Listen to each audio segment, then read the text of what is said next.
I've seen it 100 times. You've got the website, you've got the podcast, you've got the 5-step framework, and a calendar full of half-interested sales calls. And you still feel invisible. Trust me, I've been there. Why?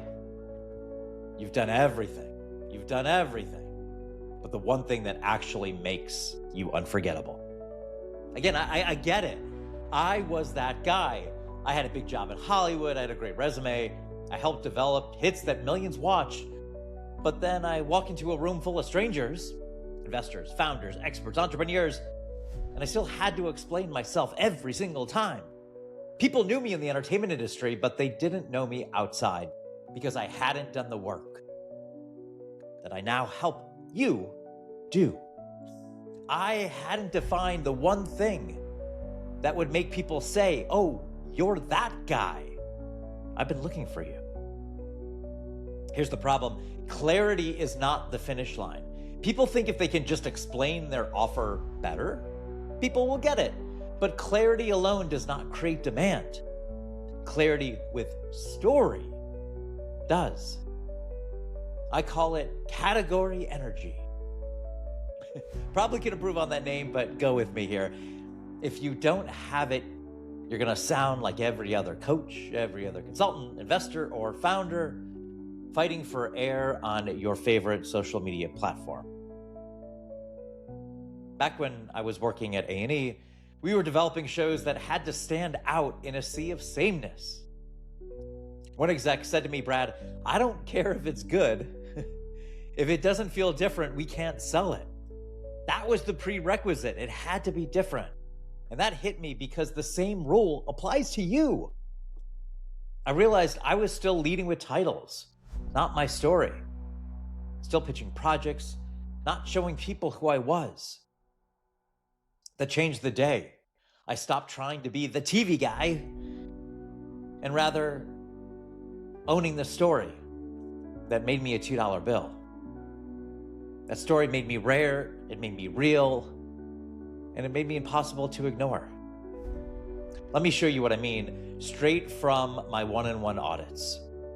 Chris came to me saying, "I've spent my life helping people heal, but no one knows how to talk about what I do." Well, what we uncovered, his work wasn't just about healing, it was about breaking cycles of generational trauma.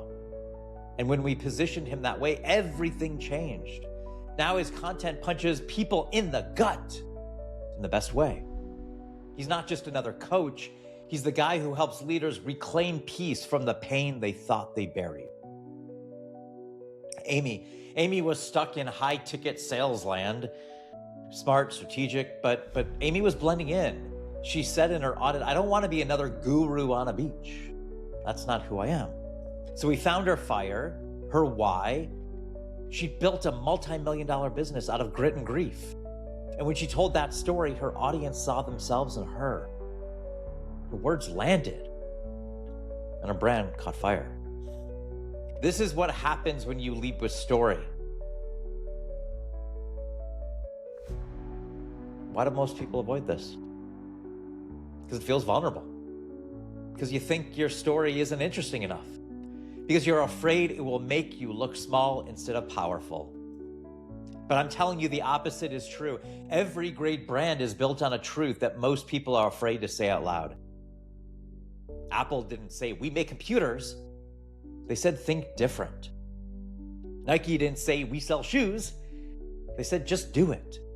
Now, you don't need a tagline, but you do need a truth people can feel. Here's my truth. I spent years chasing titles and promotions until I realized that was not it. And when I left the day-to-day of Hollywood, I thought I had to earn the right to teach others. Those that have been on my journey know that I've been struggling with this. But the truth is, I've been doing this for decades. I've been helping invisible geniuses become unforgettable. My whole career was preparing me to do this. Now I do it with people like you, founders, real estate investors, creatives, experts, all who are building brands that outlive the algorithm. I'm telling you don't need another funnel. You need a flag to plant. So how does this apply to your personal brand? You got to look at your backstory. What did you learn the hard way that your audience is still struggling with? Stop sanding down the edges. Your quirks, your failures, your rants. That's what people remember. And find the universal in the specific. The details of your journey are what makes people feel like you get them. And last, repeat your story until you're sick of it. That's what I'm saying. Repeat your story until you're sick of it. That's when people start quoting it back to you. Just then. And remember, you are the category. The moment where you stop trying to fit in and realize you were never meant to. You're not just a real estate investor. You're the only investor helping single moms access affordable housing because your own mom never had it. You're not just a business coach. You're the only one teaching creatives to turn trauma into IP because that's what saved you. When you lead with your story, you don't need to outshout anyone. You are the category. So if you've gone through this whole series and still feel like something's missing, this is it. I got you.